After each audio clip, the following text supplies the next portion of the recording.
Hello friends, मैं हूं अरु व्यास। अभिनय गुरुकुल एक्टर स्टूडियो में आप सभी का स्वागत है। आप लोग देख रहे हैं मेरे मोनोलॉग। आज का जो मोनोलॉग है वो लिया गया है नाटक कुछ मीठा हो जाए। कुछ मीठा हो जाए नाटक मैंने 2011-12 के आसपास लिखा था, जब मैं गुजरात में था। और गुजरात में कमर्शियल थिएटर और ड्रामा कॉम्पिटिशन्स, इन सब का मुझ पर बहुत प्रभाव पड़ता था, क्योंकि मुझे अक्सर ड्रामा कॉम्पिटिशन में जज करने जाना होता था। और वहाँ 2 पात्रीय नाटक, 3 पात्रीय नाटक, एकांकियाँ, वो देखकर मुझे लगता था कि छोटे नाटक भी किए जा सकते हैं, छोटे नाटक लिखे जा सकते हैं। तब तक बड़ी कास्ट के नाटक करते थे जिनकी अपनी समस्याएं भी हैं। उसमें कमिटमेंट की प्रॉब्लम होती है। एक्टर्स को काम मिल जाता था फिल्मों में तो वो चले जाते थे, फिर कई कई दिनों तक वापस नहीं आते थे। तो बड़ी कास्ट में बहुत प्रॉब्लम होती थी। उसी दौरान मुझे एक नाटक लिखने का लगा कि मुझे नाटक लिखना चाहिए। तो एनएसडी के दिनों में मुझे कुछ याद रहा कि हम स्टूडेंट्स मिलकर के कुछ नाटक किया करते थे, जो हमारे एनएसडी के सिलेबस के अलावा जो शाम का वक्त मिलता था उसमें हम वो प्लेस करते थे। उसमें हमारे बैचमेट थे चिन्मय दीपक मांडलेकर, उन्होंने एक प्ले डायरेक्ट किया था। फिर हेमंत खेर ने एक प्ले डायरेक्ट किया था। बदरुल इस्लाम चार्ली ने एक प्ले डायरेक्ट किया था। चित्रा ने भी एक प्ले किया था। ये शाम का वक्त था जो हम लोग क्रिएटिवली नाटक के लिए कुछ करते थे, अपने नाटक बनाते थे। ये इसमें छोटे छोटे नाटक होते थे। तो जब मैं गुजरात में कोई नाटक लिखने की सोच रहा था तो मुझे चिन्मय मांडलेकर का एक नाटक याद आया जो उसने किया था, made for each and others. Extra marital affair पे था वो। उसमें मेन जो प्रोटैगनिस्ट था वो लड़का था। मैंने इसमें मेन प्रोटैगनिस्ट महिला को बनाया। तो मोनोलॉग देखने से पहले मैं थोड़ी सी कहानी के बारे में बता देता हूँ कि गीत और अंतरा पति पत्नी है, और अंतरा को पता लगता है कि उसके पति का किसी और औरत से संबंध है। ये बात उसे अच्छी नहीं लगती। वो अपने पति से बहुत प्यार करती है। तो वो जब पति घर पे आता तो उस पति से कहती है कि तुम ऐसा क्यों कर रहे हो, मुझे सब कुछ पता है तुम्हारे बारे में। यहाँ पे दोनों में बहुत बहस होती है। गीत एक थप्पड़ मार के उसको चला जाता है। यहाँ पे अंतरा मंच पर बैठी हुई है और वो दर्शकों से बात कर रही है कि कैसे ये सब कुछ शुरू हुआ, और उसको जीना अच्छा नहीं लग रहा है। तो वो सुसाइड करने की कोशिश करती है, लेकिन वो घायल होकर रह जाती है, मरती नहीं है। उसको हॉस्पिटल ले जाया जाता है। अब यहाँ हॉस्पिटल में ऑपरेशन थिएटर में उसकी के बाहर एक लाल बत्ती जल रही है और पति बाहर बैठा हुआ है और उस दूसरी महिला का फ़ोन आ रहा है। यहाँ पति, जिनका नाम गीत है, उनको समझ में आ चुका है कि जो मैंने किया वो ठीक नहीं है। तो उसको रियलाइज़ होता है कुछ। तो फ़ोन काटता है, उस ऑपरेशन थिएटर के बाहर जलती हुई लाल बत्ती को देखता है और कुछ कहता है। हमारा ये मोनोलॉग उसी स्थिति से लिया गया है जहाँ पे वो अकेला बैठा ऑपरेशन थिएटर के बाहर बात कर रहा है। और ये मोनोलॉग परफॉर्म कर रहे हैं रघुवंश सिंह। ये प्ले हमने अभी यहाँ जोधपुर शहर में इसी स्टूडियो में किया था, जिसमें अंतरा का किरदार निभाया था दीपिका ने और गीत का किरदार निभाया था रघु ने। आज का मोनोलॉग भी रघु ही परफॉर्म कर रहे हैं। तो आइए मेरे मोनोलॉग सीरीज़ में आज का मोनोलॉग देखते हैं रघुवंश के साथ।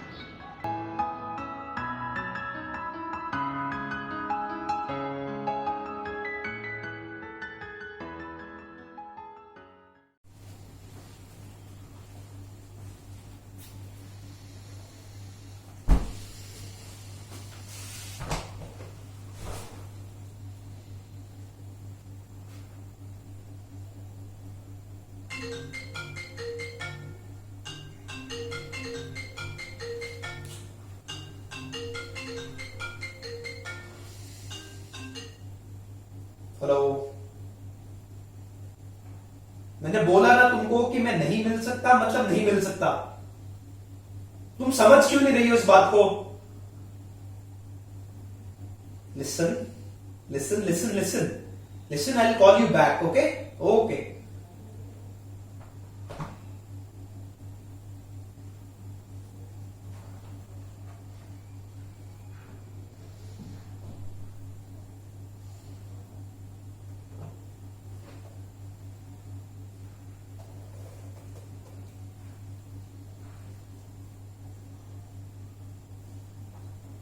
चलती चक्की देखकर दिया कबीरा रोए, 2 पाटन के बीच में साबत बचा न कोई। जब भी कोई चीज 2 पाटों के बीच पिसती है ना, तो हम सारा का सारा दोष उन 2 पाटों को देते हैं। लेकिन हम लोग ये चीज भूल जाते हैं कि दरअसल वो गेहूं ही था जो उन दो पार्टों के बीच अपनी जगह बनाने की कोशिश कर रहा था,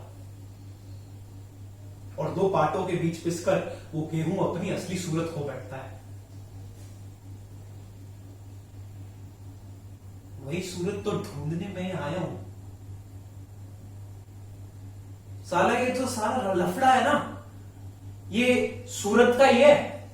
हम दोस्ती करते हैं तो सूरत देखकर, प्यार करते हैं तो सूरत देखकर, और मैंने तो शादी भी कर ली सूरत देखकर, और अब मैं उसी से भाग रहा हूं। सूरत से नहीं, शादी से, क्योंकि मुझे शर्म आने लगी है। मुझे शर्म आने लगी है उसके साथ कहीं बाहर जाने में। मुझे शर्म आने लगी है उसके साथ खाना खाने में। मुझे शर्म आने लगी है उसके साथ जिंदगी बिताने में। क्यों? क्योंकि वो अब सुंदर नहीं है। सुंदरता क्या होती है? सुंदरता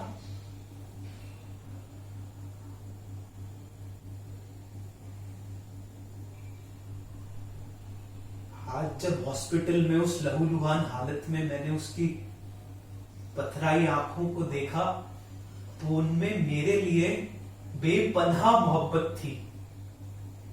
उसके हाथों की कसावट और ज्यादा मजबूत हो गई जब उसे ऑपरेशन थिएटर में ले जाया जा रहा था।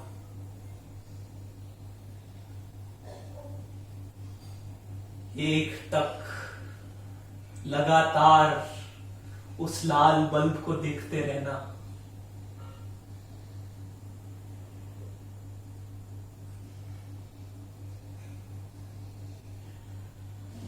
ये होती है सुंदरता।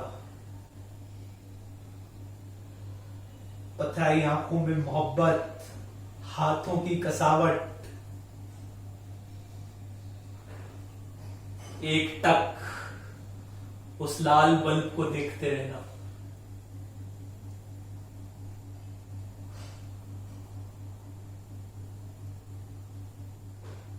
पर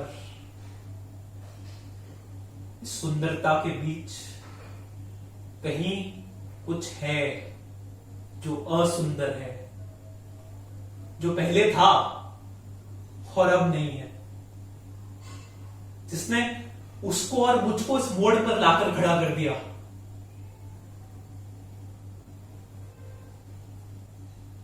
ट्रस्ट, विश्वास, भरोसा। और जब भी कोई आदमी इस भरोसे को तोड़ता है ना, तो वो खुद को एक कटघरे में खड़ा पाता है। और जीवन की सुंदरता वो तो इस कटघरे के बाहर है। इस घर की सुंदरता इस फोटो फ्रेम, उस लैंप, उस वाश में नहीं है।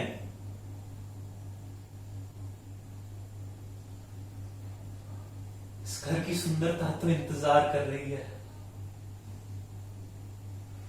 उस लाल बल्ब के बंद होने का।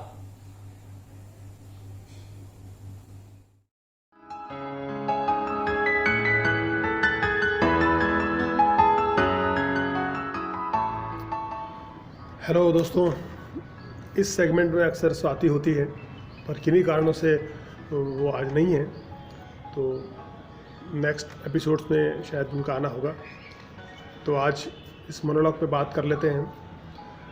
ये जो मोनोलॉग है जो अभी रघु ने परफॉर्म किया, इनमें मुख्य दो बातें हैं जिस पे एक्टर को ज़्यादा ध्यान देना है।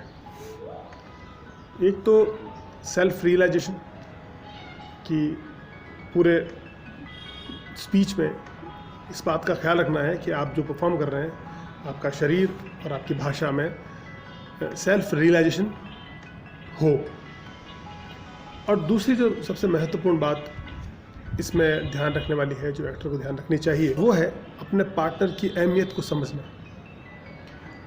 जिस जगह पे ये मोनोलॉग आता है जहाँ मेन जो कैरेक्टर है हमारा वो बदलता है इन दो कारणों की वजह से कि वो खुद को समझने की कोशिश भी कर रहा है और अपने पार्टनर की अहमियत को भी समझने की कोशिश कर रहा है। इस पूरी स्पीच में ये दो चीज़ें हैं कि मैं क्या कर रहा हूँ और मुझे अपने पार्टनर के लिए कितना कमिटेड होना चाहिए। इन दो चीज़ों के साथ ही इस मोनोलॉग को आप आगे ले जा सकते हैं। शब्द कैसे बोले जाएंगे और सेट क्या होगा और पीछे क्या बैठेंगे, वो सब बात की बातें हैं। क्या आपने मोनोलॉग को समझ लिया है?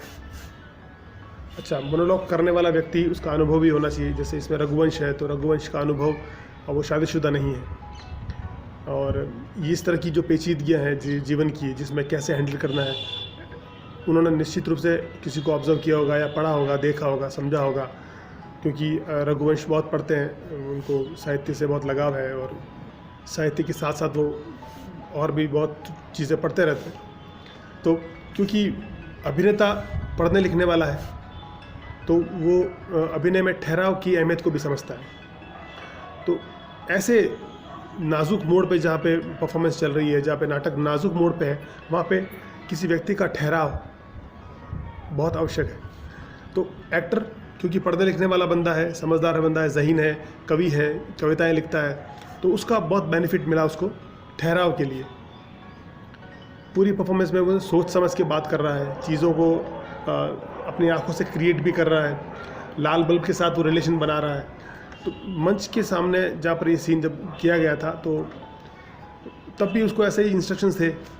ये प्ले जब किया था उन्होंने, तो ये प्ले डायरेक्ट किया था प्रफुल्ल बोराना ने, कि छोटी सी जगह है, जो हमारा स्टेज था स्टूडियो का, वो भी लगभग 20 फीट का स्टेज था।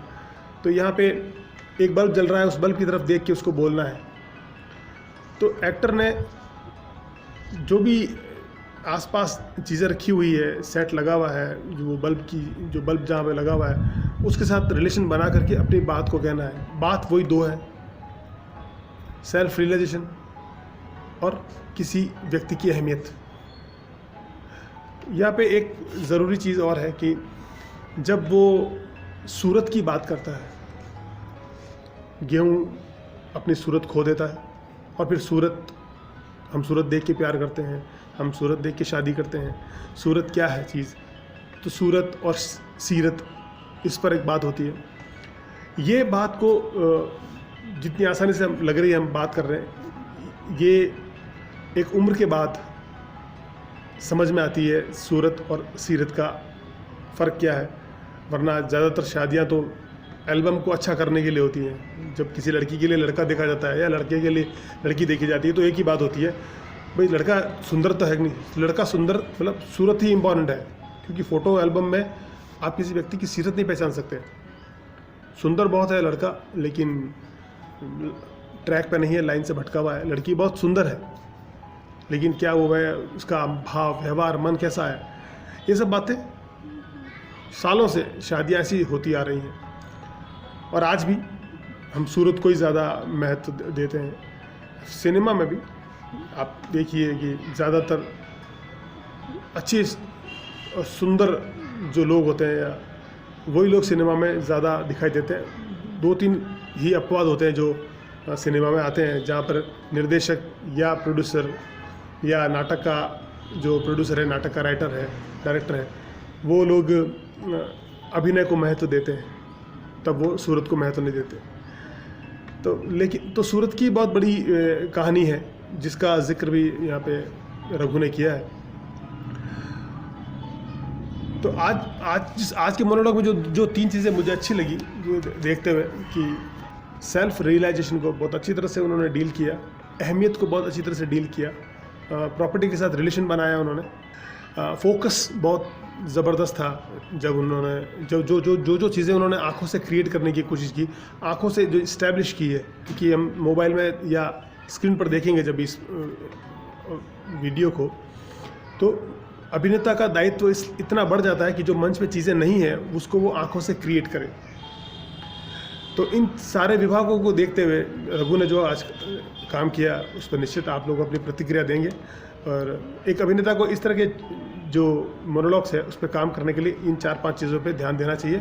तो संभावना है कि दर्शक उस दृश्य का आनंद ले सकें, लाभ भी ले सकें।